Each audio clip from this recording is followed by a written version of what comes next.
When you think who was responsible for having eaten from the forbidden fruit in the Garden of Eden, in whom? Who are you thinking about? Who do you imagine was guilty? I'll give you a few seconds to think, reflect. Tell yourself, who is the guilty one? Well, now let's leave this at signs, in a punctuation, in suspense.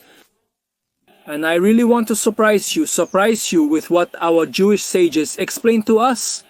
At the level of the secret, the sod of the Torah, as it is said in Hebrew, the most secret, most hidden part of the Torah. Secrets that you probably have never heard until now. Listen carefully. We're going to go first. We're going to talk. I tell you now in Hebrew the verse, then I translate first. The creation of man, let's start as if in Hebrew, Bereshit. Bereshit is Genesis, it's the book of Genesis. Bereshit. And we know that on the 6th day of creation, after God basically creates the entire animal, plant, mineral world, basically everything that is the creation of the world, the stars. The 6th day arrives and God determines that there the man, the first man, Adam or Adam Arishon, if it is in Hebrew Adam, Adam and Eve, will be created, Adam and Eve. Listen, this verse, I translated freely, says this. The man in his image, in the image of God, he created him. Male and female, he created them. First, something very impressive. It's not our main topic, but I want to briefly mention it. When you imagine the first man, what do you imagine? Man or woman? What do you imagine? Surely a man, Adam the man, right? Listen to what the verse says in Hebrew, which is the original verse. It goes like this. And God created Adam in his own image. In the image of God he created him, and as the verse ends, male and female he created them.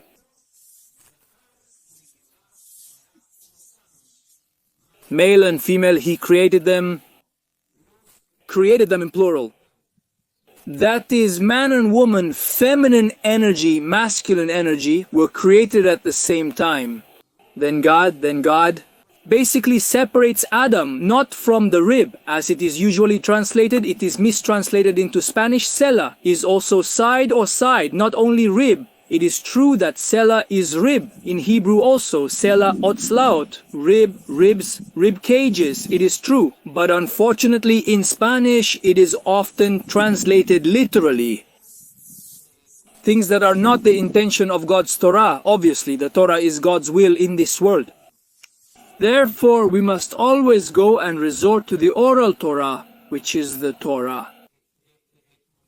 Since Moses and all the people of Israel, like 3 million people, were on Mount Sinai, all the souls of the people of Israel heard the voice of God. There we received God, he explained to Moses. The oral Torah explains how to interpret the written Torah, from ancient times until today and forever, God willing. The Torah was passed from teacher to student. That is, there is an uninterrupted chain of oral Torah, in which we know the secrets of the Torah by oral Torah. Many things are not written in a book written today, if there are books. Because the oral Torah is written and taught, but you have to know that the oral Torah, God gave it to Moses, who gave it to the wise, the prophets, and Joshua, the son of Nun, also known as Yoshua or Inun, his great student, who later became the subsequent leader of the people of Israel. When we entered the land of Israel, then the city of Egypt, 40 years in the desert. But as it is not our topic, I basically want to determine this, tell you this, which is very, very, very important. What is the creation of man, and what is not a rib, it's a side. That is, God created Adam and Jehovah, male and female, in a unique creation. Then he divides them, and there is a separation between man and woman, that the union between man and woman in marriage. Basically, one goes to the energy. Basically, I tell it to my parents, as I understand it. One goes to the primordial energy of Adam and Eve. That is, think man and woman, two souls are created unique. That is, Adam is created one, male and female. God divides them. He divides them by He performs an operation. It is written in the Torah, He performs an operation. I say it in my words, not literal, but to understand the concepts. God basically performs an operation. God puts Adam to sleep. Yes, it is written, God puts Adam to sleep. And basically, from his side, he takes out Eve, Hava, and then they get married. In a certain aspect, it's basically the first marriage, but you have to know that the first marriage comes from a primordial union. When one gets married, you have to know what they call soulmates. That is, you have to know that God determines the marriage of souls. Before one gets married, obviously, and when one gets married, these two soulmates unite, they reunite. At a metaphysical spiritual level, there is a primordial union. That is, you have to know, obviously, this also in parentheses. I say it because I want to continue with our topic, but it's very important. These are fundamental issues that since I mention it, it's very important to mention. You have to know that, obviously, you have to give everything possible to make the marriage successful. For there to be shalom, for there to be peace in the marriage, for there to be a lot of love, a lot of patience, a lot of good deeds, a lot of giving to the other. But you have to know that there are situations that unfortunately, when everything has been tried, it exists. In Judaism, divorce, that is, you have to know that obviously you always have to consult with an Orthodox rabbi. Obviously it follows Jewish law and with professionals who know Jewish law. How to behave in different cases. Each case, each person is a world. Each case is a world. And it is something specific, but you have to know that no. As there are religions that basically do not accept divorce, and unfortunately people who live a life of suffering that should get divorced. According to that case, they remain married because their religion does not allow divorce. We need to know, again, I say it very, very, very briefly. We obviously need to delve into and all this topic. If someone has questions about this, you need to talk to a rabbi with Orthodox Jewish rabbinical authority if you want to delve into this topic. At the level of laws, at the level of advice and counseling, it is not our topic, but since I mentioned the topic of marriage, it is very important to know that the Jewish man and woman, before getting married, do what they call the ketuvah. The ketuvah is a premarital contract so that at the time of marriage, the man has obligations to the woman and that contract must be fulfilled. Obviously, with all the love and romance that is in marriage, there are legal issues and obligations that the man must have towards the woman. You have to know that Judaism is feminist. You have to know that Judaism conceives the woman as the queen of the house. The sustainer of the house, the one who educates the children. In Judaism, while the father is important, the woman is considered the queen of the household. And if one studies the halacha, how is the woman in first place? How should one give everything to help the woman? Consider the woman. This very much in parentheses.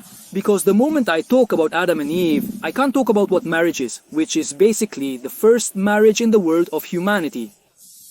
Now this is very, very important to know. I continue. That is, here we see that God creates Adam and Eve as male and female, a unique essence that separates and reunites. This as a start. Now regarding our topic, so exciting, so impressive. When you think, who is the person responsible for so many problems in the world? If you know the Bible, obviously you know that as a result of Adam and Eve eating from the tree of life between good and evil, basically the world has many problems. That is, death is one of the consequences of eating from the tree of life, the tree of good and evil. And all the problems, and obviously the suffering and many things in a certain aspect. In negative quotes. Now, why do I say quotes? Because basically this is the topic of our class today, why quotes.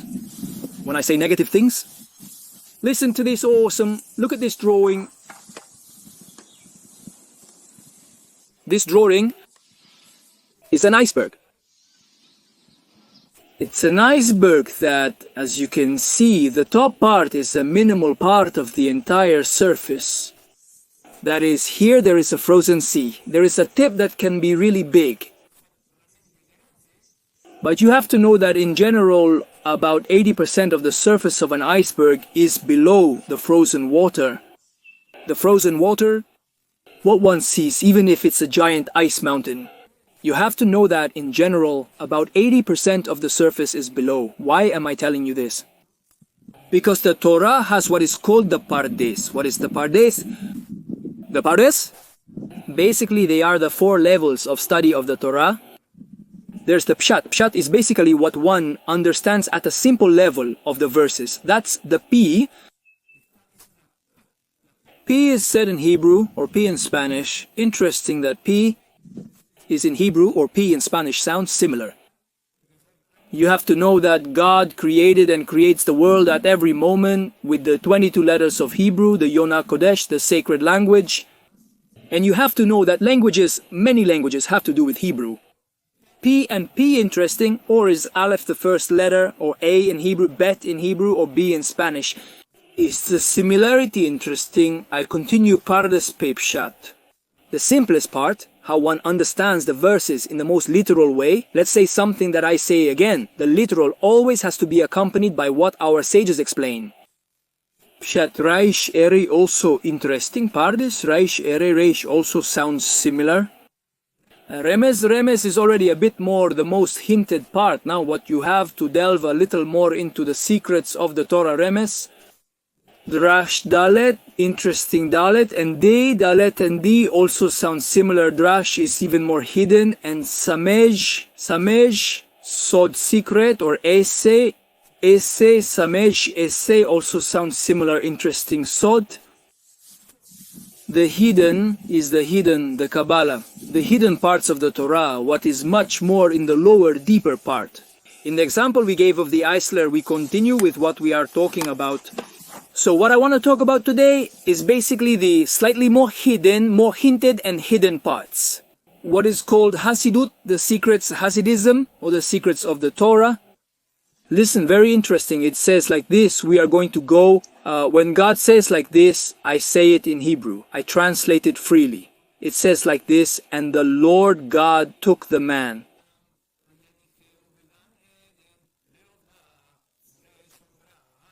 And and God took Adam and placed him in the Garden of Eden to take care of it, so that Adam would take care of the Garden of Eden. Very well. And now he's gone. We're going to delve deeper into our topic of the forbidden fruit. Listen to this. And God commanded Adam and said, of every tree of this garden you may eat. And then it continues, and from the tree, the good and the bad. You shall not eat of us, for in the day that you eat of us, you shall surely die. And it says so. And of the tree of the knowledge of good and evil you shall not eat of it, for in the day that you eat of it you shall surely die. Very well, very well. And now, I want to stop here, think, and here we are going to delve a little into the more hidden messages. Listen, I'm going to give you an example. A father or a mother tells their little son or daughter, this outlet where there is electricity, it is absolutely forbidden to touch it. Something more is needed for this child to understand, think. Because the father is going to tell him about this very dangerous electrical outlet. Don't touch it, but if you touch it, or the moment you touch it, God forbid, you will get electricity. It will give you electricity, an electric shock that God forbid. Do you understand? I mean, why? Does God have to tell Adam and Eve not to eat from the tree of good and evil? And then he tells them, but when you eat it, you will die? It doesn't make sense. It doesn't make sense. You have to know that this sin, let's say, what's the name of Adam's sin, was committed a few hours after being created. You have to know that according to our sages, Adam was created, what would be today? Like someone in their 20s. That is, you have to know that God created him. He had a mom and dad. It's a divine creation. It's a divine soul. That is, Adam and Eve are pure souls that one can't even imagine the purity of those souls. It's a direct creation of God. Not a father and mother had no problems in childhood, traumas, psychological problems, a child bothered him at school. They are not pure souls, souls that were not people like today. They are the mother and father of all humanity. We are all a product of them. All the souls, the millions of souls that exist in the world, existed and will exist, are the fruit of Adam and Eve. They are impressive souls, pure, pure, pure. Now what happened here? Eva understood something very interesting. Eva understood the following, that God is asking us something in a hinted way. That is, God says this. I'm presenting this in my own words based on my understanding, but I hope it accurately conveys the core concepts to the will of God and to the teaching of our wise men of half memory. Listen. And to the wise men of today, may they have a long life, God willing. Listen. What a good life, God willing. Listen. God tells us so. You shall not eat from the tree of good and evil. Why? Because if you eat, you will drop down a level, so to speak. Again, as I said before, you will arrive at an inferior world. You won't be in the perfect Garden of Eden. And you will have to correct it. And actually, that is my goal. I created you so that the world that I made imperfect a priori, I made an imperfect world a priori. If it is in Hebrewish Talmud, process of completeness, I did it a priori with intention. I made it imperfect to be perfected by you. But it is so difficult to perfect it that I can't ask you for that favor. You have to volunteer. That's what Eve said to Adam. That is, Eve understood God's will between the lines. Therefore, Eve said so. I want to do the most intimate, deepest will of God, which is to perfect the world.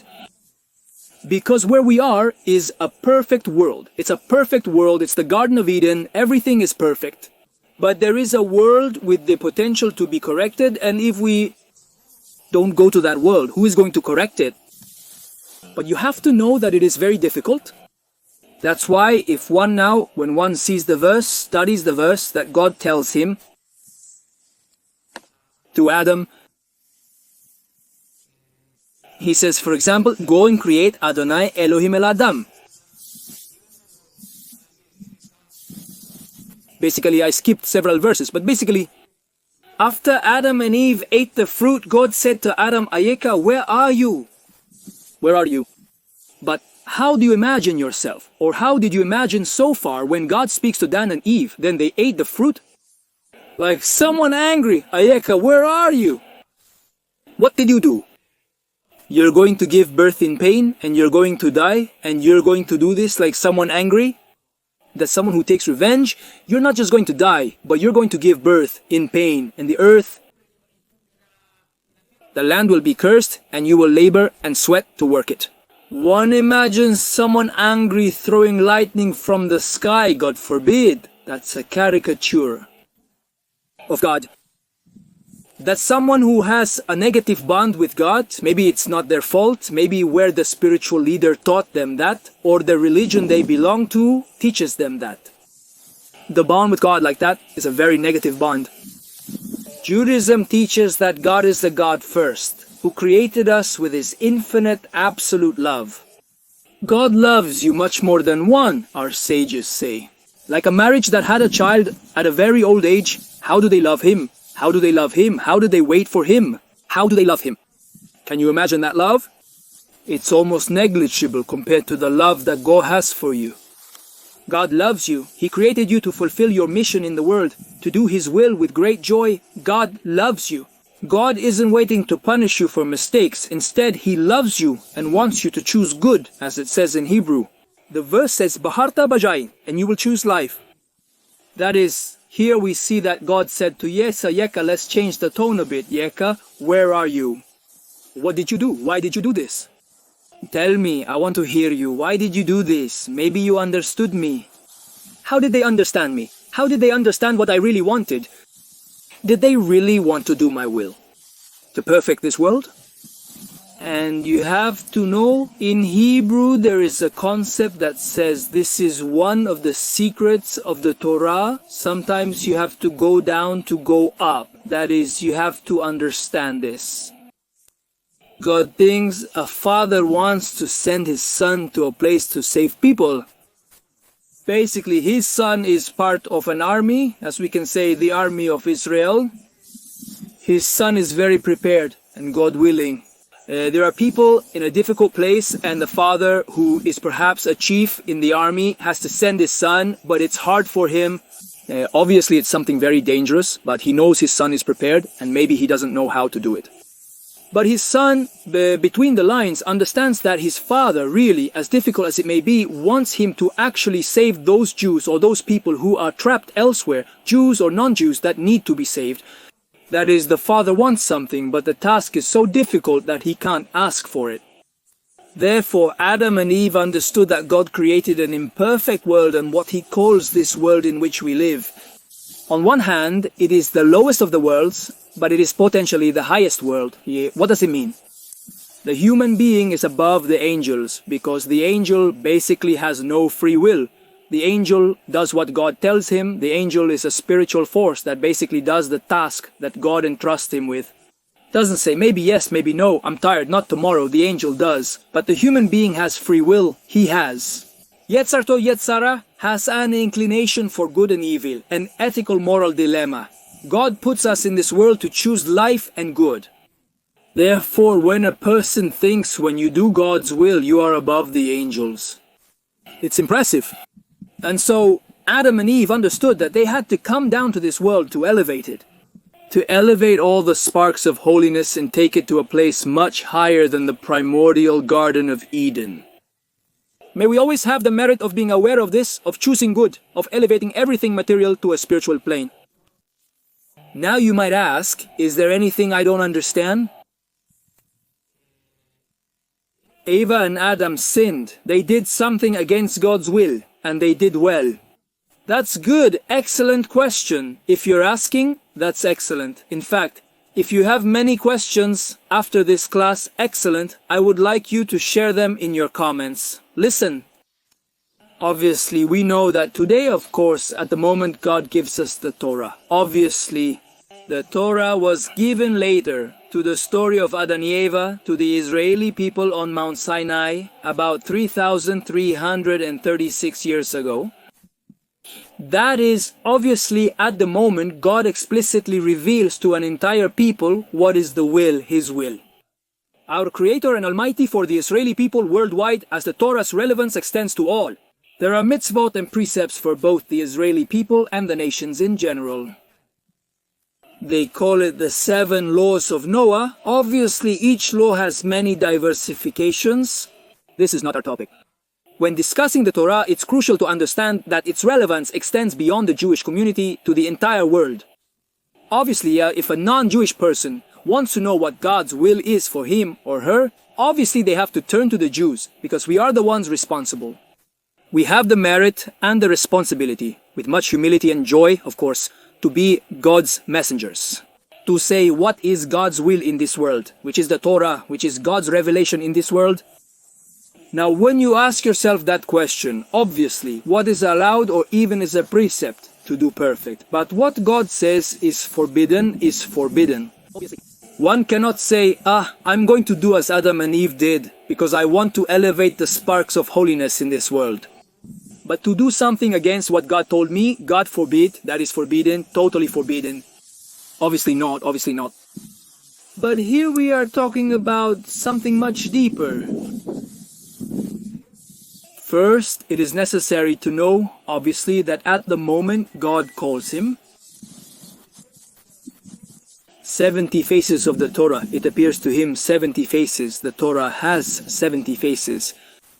It's also metaphorical in the sense that we must understand that the Torah, as we said before, that the Torah has different levels. It has simpler levels to understand, And there are hidden things, and the hidden things often have to do with God's more hidden will.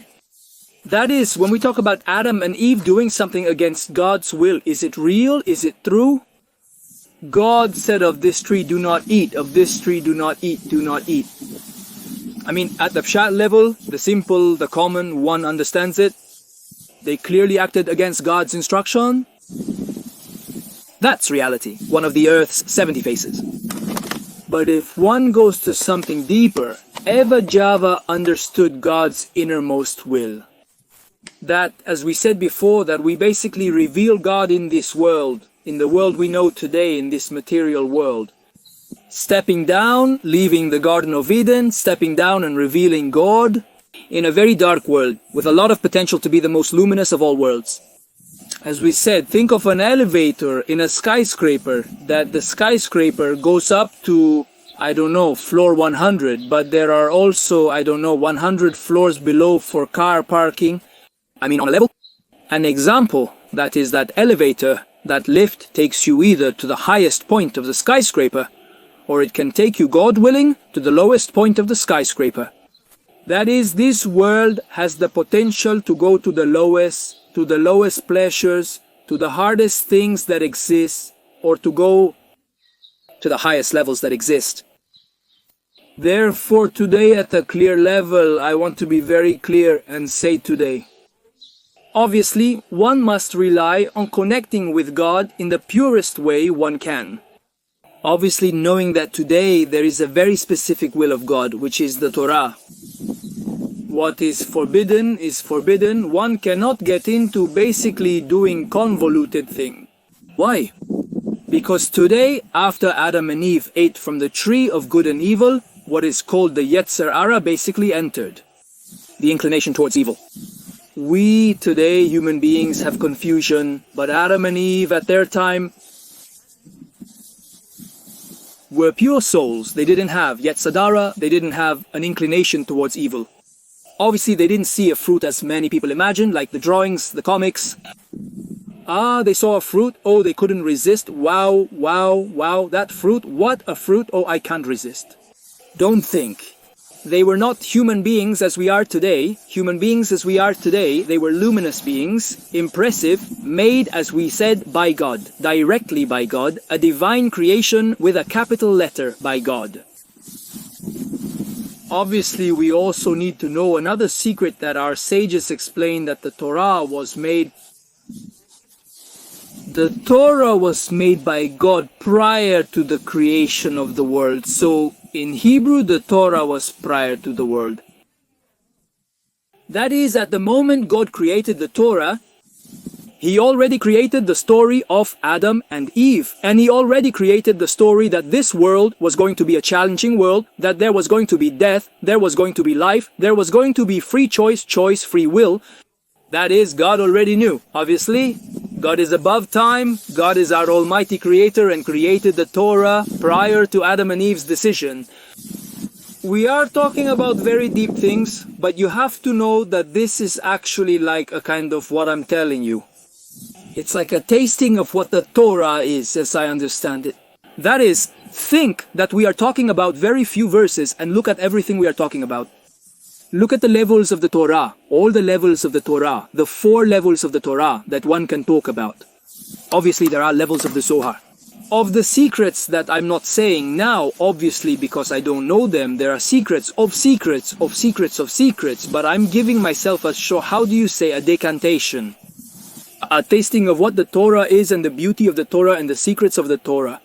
From a few verses to understand what the Torah is, it's endless, it's infinite. Now, going back to what I told you, and it's very important to emphasize that today, at the moment, after Adam and Eve ate from the tree, in Hebrew the term bilbul is used to describe the evil within human beings. Is there confusion today? One can no longer say, well, I'm going to do this because in reality God wants this from me. And may God allow us, it's going to be something forbidden to raise a spark of holiness that God allows us. It's forbidden, totally forbidden. What is forbidden by the Torah. And what is allowed or even is. Mitzvah, it's a precept to make perfect, excellent, it's a bond with God. Mitzvah, I say it in parentheses, mitzvah in Hebrew is precept. It also comes from the word tzavta, tzevetim. One associates with God, one does a mitzvah. A precept associates with God. This includes Jewish men and women, as well as non-Jewish men and women. The moment they do God's will, they connect with God, they partner with God, they say, very interesting, he says. In the book of Genesis, it says this.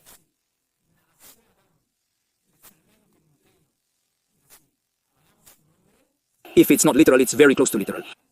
In plural, interesting. It is.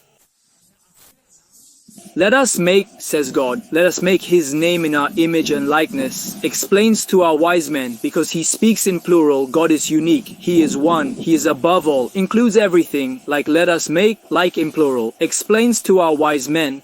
It's impressive. God says to the human being, let's make a man together. That is you and me. You and me, God addresses each one. I say as I understand it, let's make a man together. That is, you are a partner in creation. You, says God, you are a partner. You are my partner in creation. You, your creation. I didn't create you and leave you. Stay independent to shape your own destiny. No, God forbid. God is with us every moment and asks us to choose good, free will, to do good, to want good. And that is basically the union between God and the human being in the creation of the world. That one is a partner, Yutaf yes sir, Yutafim babria, partners in God's creation. And this is impressive because this is a foundation that unfortunately there are people, groups or religions that do not have clear the concept of the book of free will. One must know one of the pillars of Judaism and of Judaism for the entire world to teach, to explain. Teaching is the thread of free will. You must know that the Torah is full of precepts of what is allowed, is forbidden. Some things are possible, some are not. God explains to us how to do them. Our sages explain how God wants us to do them. What we call the oral Torah, that is, it is very important to know that God explains His will in the Torah. Now, I want us to go a little further than what Adam and Eve is. That is, we said that basically God, His goal in creating the world is basically to create a world that is the world we know. The earthly world, which is the lowest world. To be elevated to the higher worlds, that is, to be above the highest, to be above the angels. As we said before, the human being who does God's will and uses his free will well, his potentiality, his freedom of action is above the angels. That is impressive. Think, someone speaks ill of you, and suddenly you face a moral, ethical, spiritual, behavioral dilemma. What to do, how to handle yourself. What do you do at the moment when you shut up, you hold back, you bite your tongue in a certain aspect, metaphorically, and you say nothing, explained to our sages. The person who is insulted and does not insult back, does not respond with an insult, gets to have Oraganus, it is said in Hebrew. The hidden light that God has reserved for the great tzadkim, the great righteous ones, that even the greatest angels cannot reach that hidden light. Why? Because in Los Angeles you have to know that God has an army of angels in a pyramidal form, basically in the form, as we know, God is our almighty creator, has an army of angels that do His will. Angels, you have to know that they are spiritual forces that do the will of God. The wind is an angel, the stars are angels, the sun is an angel, the stars, the solar system, the galaxies. Every object, element that is on this earth and above this earth. They are sent by God to do His will and to take this world to a better place. In Hebrew they are called malajim. Malajim, it's angels sent melajah, malajim, and melajah obviously have the same root melajah in Hebrew. It's a task. Basically, the angel has a specific task to do in this world. It's a messenger from God to do a task. Malaj, that is, God has an army of angels who do His will, obviously according to what He tells them to do. Now the angel does not have the restraint and patience that you have to hold back, not to get angry. There is no one who can insult him. There is no one who can insult him. For example, I'm going to tell you there. Impressive. Before the delivery of the Torah, our sages wrote that there was a lot of noise in the sky. What does it mean? The angels told God, how are you going to deliver this pure Torah? The angels, at their impressive spiritual level, clearly saw the essence of the Torah. The Torah, we said, was created before the world. Impressive purity, God's will spoken in Hebrew words. In this incredible world, how are you going to give the Torah to human beings who can make any disaster? God told Moses, he said, hold on, this is in a metaphysical, metaphorical way. Hold on to my Keseh Kavod, my royal chair, and answer them. Obviously, a very played moment. Obviously, that angels think angels of fire.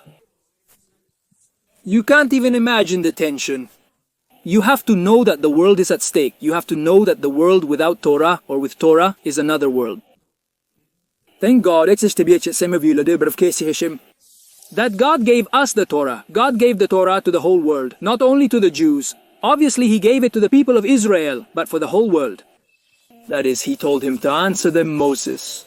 He responds, you have a mother and father to respect. You can steal. You can do negative acts.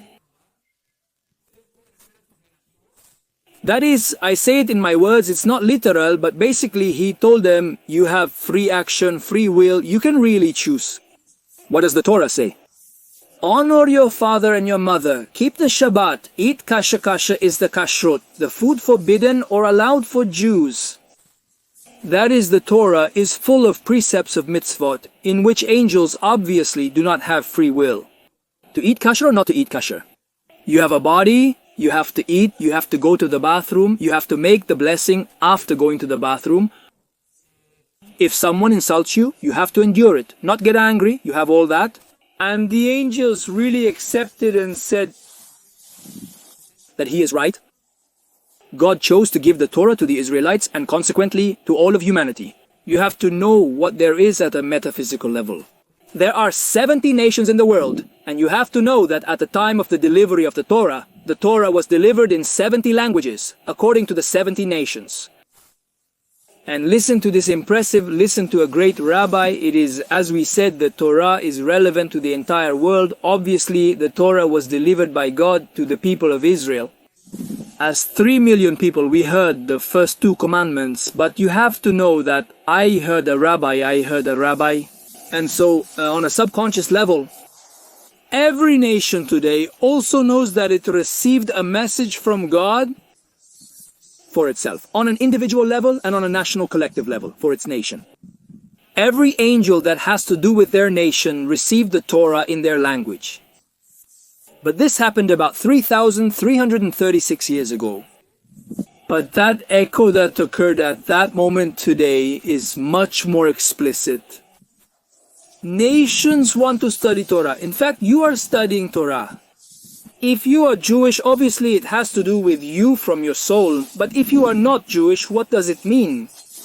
That echo that your nation received in the language you speak is waking up. That is, you are waking up. The echo. The angel who received the Torah in your language, according to your nation, is revealing itself, thus waking up, not only you. Millions of people want to hear Torah and know about the Torah, therefore it is important to know that the Torah is relevant. And if we continue for all nations, and if we go further when we said to elevate the world. Now I want to go to what we talked about. In the beginning, from Adam and Eve, who understood that God's innermost goal is how we bring this world so inferior to the most superior at a potential level, to the most superior, as we said, above the angels. That is, there comes the people of Israel. What does it mean? God reveals his Torah to the people of Israel, the first commandment that all Jews hear. All mother souls, 600 million mother souls. We were at that time more or less 3 million people, but this is already more at the level of the secret of the Torah. There are 600,000 eternal mother souls, which diversify into millions of Jewish men and women. In all generations, all the mother souls, all the souls that came before, that we are today and will come in the future for eternity, God willing. We were on Mount Sinai. Now the first two commandments, all Jews, men and women, we heard that it is Anohi, Adonai, Elohe, Hashero, Tzetiha, Meretz Mitzrayim, and Beit Abadim. It says, I am God, your God, who took you out from the land of Egypt, from the house of slavery. That is, it is very important to say the word Anohi. It is an acronym, explains to our sages that it is Anohi. Ananafshi katavit ve'ahavit in ancient Aramaic, not in ancient Hebrew, but ancient Aramaic. It is I, says God, Ana, I nafshi, my soul katavit, I wrote it ve'ahavit, and I gave it. That is the first commandment, which is that God says, I am God, I am your God. It's important to know that God speaks to each one. He doesn't say your God, he says, I am your God. From what it is to studies of Egypt, from the house of slavery. And the second is, you shall have no other gods. You shall not have idols before me. And here is something very impressive. It says, so God says, do not have idols before me. That is, here is an explicit prohibition of idolatry when one prays, Jews and non-Jews, Jewish women and non-Jewish women. All of humanity is obligated and has the merit. Obligated in merit. Gift from God. To connect with God, with your Creator, the one who created you and creates you every moment, who gives you life. Neshama and Neshima. Neshama is Hebrew for soul. Neshima is breath.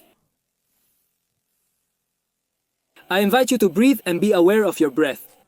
In fact, in parentheses, it will give you the satayim if God willing health. Neshima and Neshama. They have the same letters, Neshima and Neshima. Listen, I'm going to show you in Hebrew.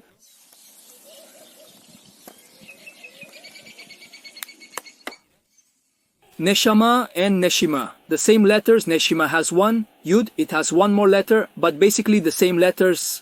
What does it mean? Is Neshima breathing? Is Neshima a soul?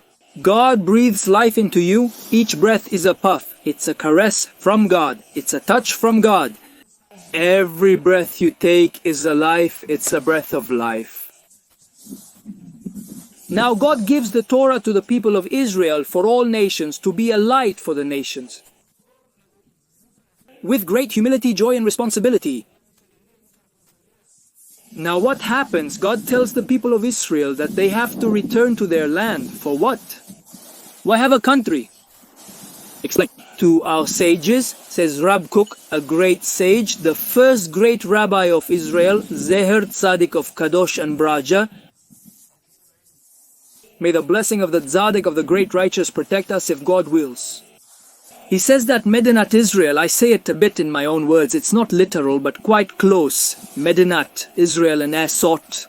Kisei Hashem Ba'olam says, the state of Israel is the foundation of God's royal throne in this world. That is, one must know that God determined that in this world there is a holy place, which is the land of Israel. Just as there is a holy place in Israel, which is Jerusalem, and within Jerusalem there is a holy place, which is the Holy Blue Temple. And Mikdash is written in the paraya of Bayetzeh, and make for me a Mikdash, a holy temple, a temple. And I will dwell in them, not in it. Obviously in it, obviously he is going to dwell in it. But look at what it says, explain to us, your wise men, and make a temple for me, and I will dwell in them. What does it mean in us? If each one is like a mini temple, a micro temple, at a particular level, at the level of the land of Israel, that the land of Israel, the state of Israel. Every institution that exists, for example, the Ministry of Education, is basically to teach the Ministry of Health. It's the angel, it's a revelation of the energy of the angel Raphael, which is the word refuge, which is healing in this world. Each Bitwa Leumi force is the national force. It is the force of Tzedek the Tzaba, the army of Israel. It is the force of the angel Gabriel Gura, force in this world, that is the people of Israel, in the land of Israel. We have the merit to be the chair at a metaphorical level, God's chair in this world. To reveal the Torah, revealing the divinity in this world, pass God's will with joy and heart, success.